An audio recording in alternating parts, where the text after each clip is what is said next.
Hi, welcome to GE13. I'm Anne Edwards. Now, Malaysians overall are suffering from election fatigue.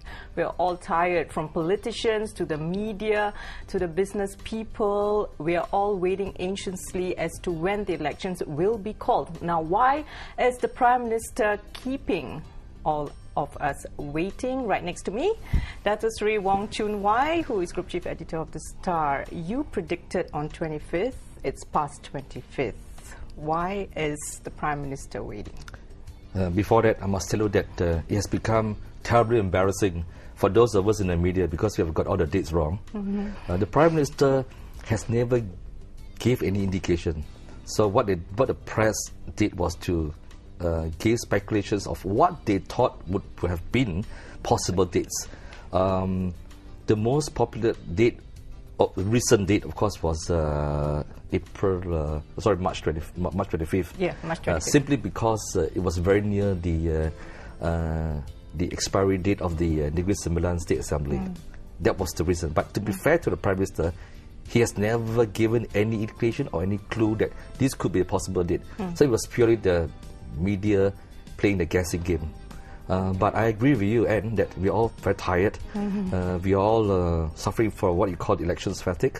And that we can't wait for the elections to be held because our lives as Malaysians seems to be put on hold. Leaves has been frozen, people can't go on holiday, and that in many ways our lives have been disrupted because elections have not been held. I have some theory as to why he has not called the elections much earlier than perhaps he wanted to. Please share with us. Okay, sure. I think the main one, number one on my list, is the Lahad Datuk incident. I think that nobody saw or expected that you have this intrusion by these militants from Philippines coming to our shores, and then that it has taken weeks of clearing them up, the mopping up, and even as the police tried to clean up the place, after every few days we read of shooting between the police and the intruders, which means that the place is not entirely 100% secured. The police chief, the army chief is still stationed there in Lahad Datuk, and that perhaps is one of the biggest reasons that he can't call an election until that thing is solved out. We must remember there are quite a number of parliamentary seats and state seats there. We can't hold a campaign there. Politicians can't go there and campaign when you have an area that's declared a security risk.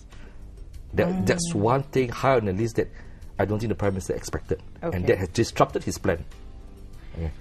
To actually announce the date and all that. Yes, and possibly the number two reason for me is that there is a likelihood that the list of candidates and the swapping of seats between the component parties have not been sorted out. I keep on hearing that some of the names have not been finalized. Fellow component parties have not agreed on the swapping of seats. And I think that it's not just peculiar to the Barisan Nasional. It happens in PKR and Pakatan Rakyat too, where they're still having problems trying to figure out who should go there, who should be left out. And for example, Chua May, the PKR chief in Johor, is very unhappy. He's very unhappy. He's sulking away. He has gone missing, which means that again, which Datuk Seri Anwar himself has said that he's still trying to sort out the list. So both sides, including the Prime Minister, they have not really finalized the list. If you cannot finalize the list, there's no way you can really call for an election. Okay, 3 more reasons that Datuk Seri will be presenting and telling us. We'll come back after this short break.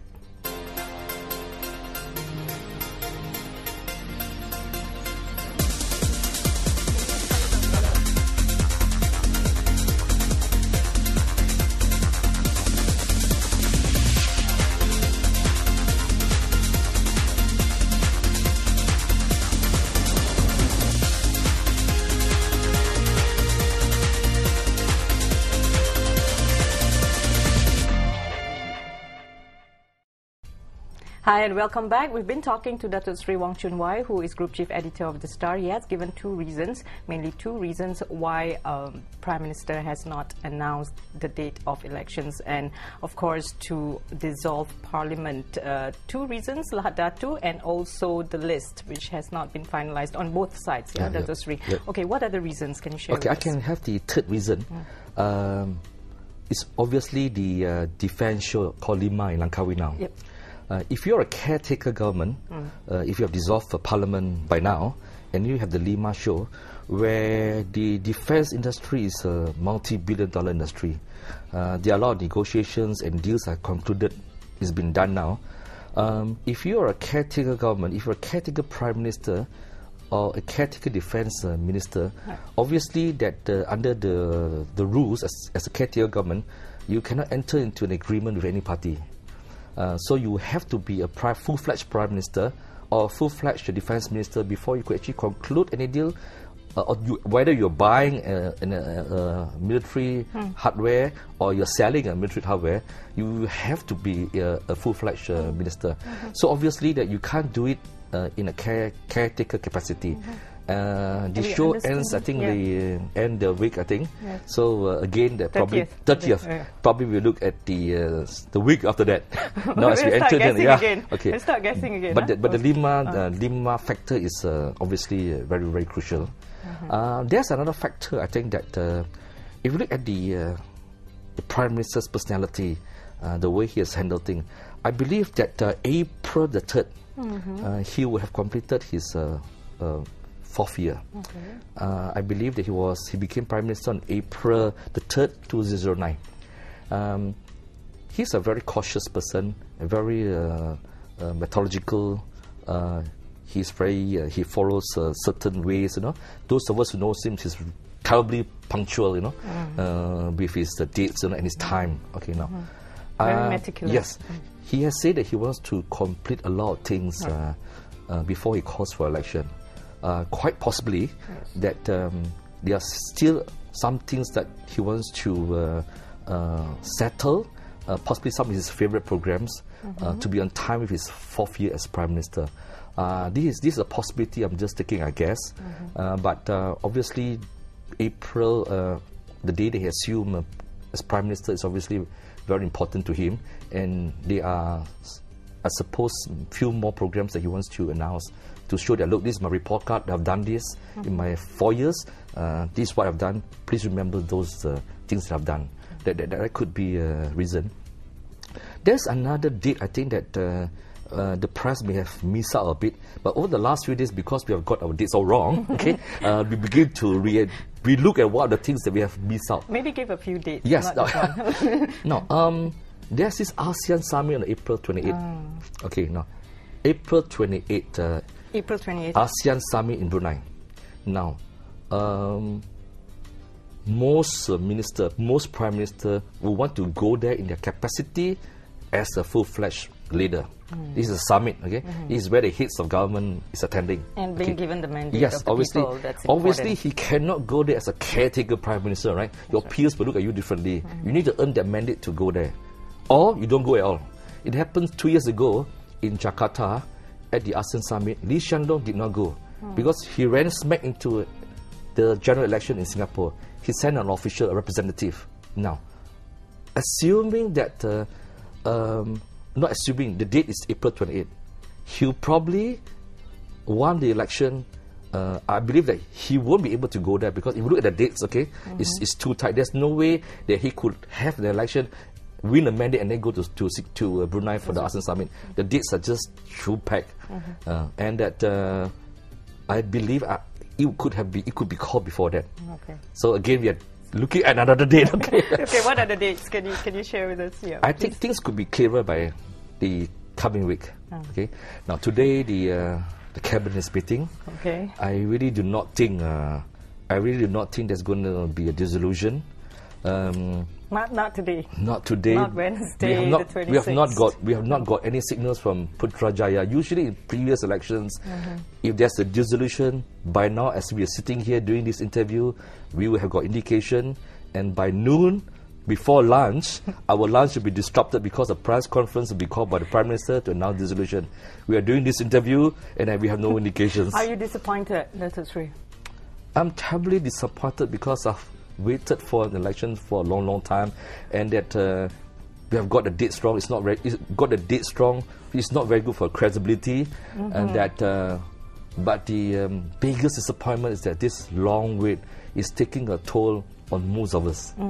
Especially the media. Yes. And of course the business people. Yes, Yeah, absolutely. There's always this wait and see attitude. Yes. But the reasons you've given is actually very, very true, and these are very significant reasons.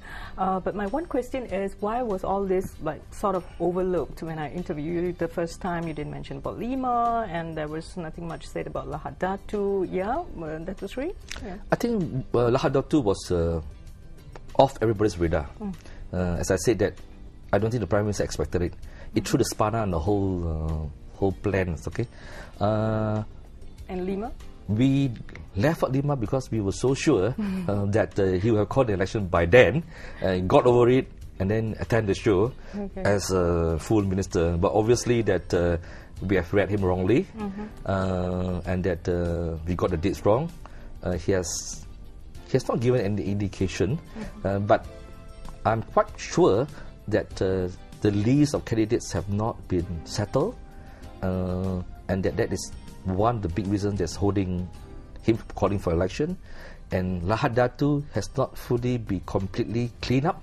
That's another reason, because I think security overrides everything else. Right? It's just not about winning elections, you know, and forming government. I think the security of the country should be the number one factor. And if he does not call an election because he feels that our safety and our security is crucial, I think he has done the right thing, and I think we should be thankful on that score. Last but not least, what are the implications, if any negative implications? Do share with us, because there are a lot of things said about the fact that the elections has not been called, and keeping us guessing and all that. So this does not necessarily and particularly look good on the Barisan Nasional. Okay, I think we follow the Westminster British style, where the government has got this right. Not to tell you when the elections will be called. In the exception, of course, is like in Australia, the Prime Minister of Australia has given a 6 months notice. Okay, and what happened was that because she gave a 6 months notice, there were internal plotting to get her out. Okay, which is not very healthy for her. I think she realizes that it was a terrible mistake. We've seen her doing it. Yeah, she faced a revolt immediately. In Singapore, they do not tell you there's going to be an election tomorrow or the particular date, but bear in mind that the Prime Minister do not really have to tell you when the election should be called, because his term is not really up yet.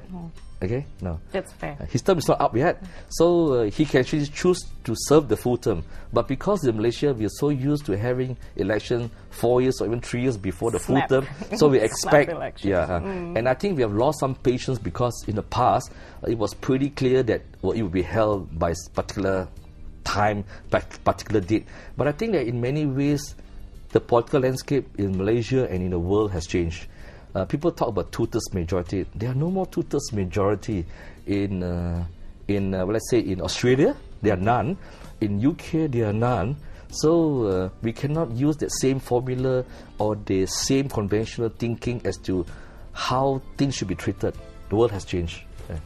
We'll need to wrap up the show. Thank you so much, Datuk Seri Wong Chun, who is Group Chief Editor of The Star. And the game continues, the guessing game, as to when the elections, the 13th general elections, will be held. And we are sure that it will be the showdown. I'm Edwards. Thank you so much for your time. We'll see you once again.